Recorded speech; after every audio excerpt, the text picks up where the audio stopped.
ज़कात दरअसल माल की पाकीज़गी है।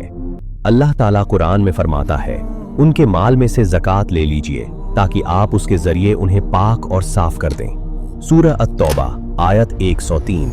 यानी जब इंसान ज़कात देता है तो उसका माल कम नहीं होता, बल्कि अल्लाह उस माल को पाक करता है और उसमें बरकत अता फरमाता है।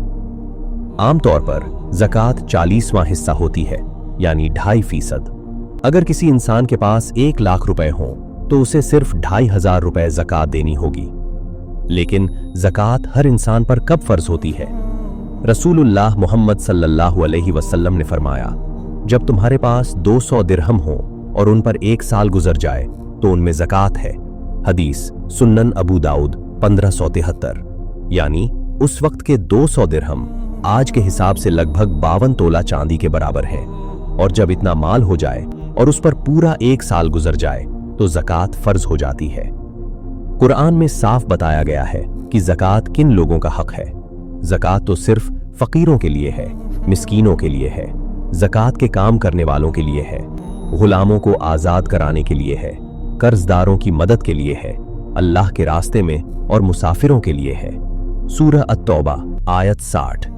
यानी ज़कात उन्हीं लोगों को दी जाती है जो सच में ज़रूरतमंद हों, न मस्जिद की इमारत को, न मदरसे की बिल्डिंग को, बल्कि इंसानों को।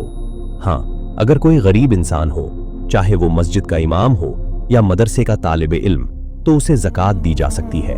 और क्या ज़कात सैयद को दी जा सकती है? नहीं, सैयद को ज़कात देना जायज़ नहीं है। रसूलुल्लाह मोहम्मद सल्लल्लाहु अलैहि वसल्लम ने फरमाया, ये सदका मोहम्मद और उनके घर वालों के लिए हलाल नहीं है। हदीस सहीह मुस्लिम 1072। यानी अहले बैत के लिए ज़कात लेना जायज़ नहीं। लेकिन अगर कोई सैयद गरीब हो तो उसकी मदद ज़रूर करें, मगर ज़कात से नहीं बल्कि हदिया से। तो याद रखिए, ज़कात सिर्फ एक अमल नहीं बल्कि एक जिम्मेदारी है। ये आपके माल को बचाती है और शायद क़यामत के दिन आपको भी बचा ले।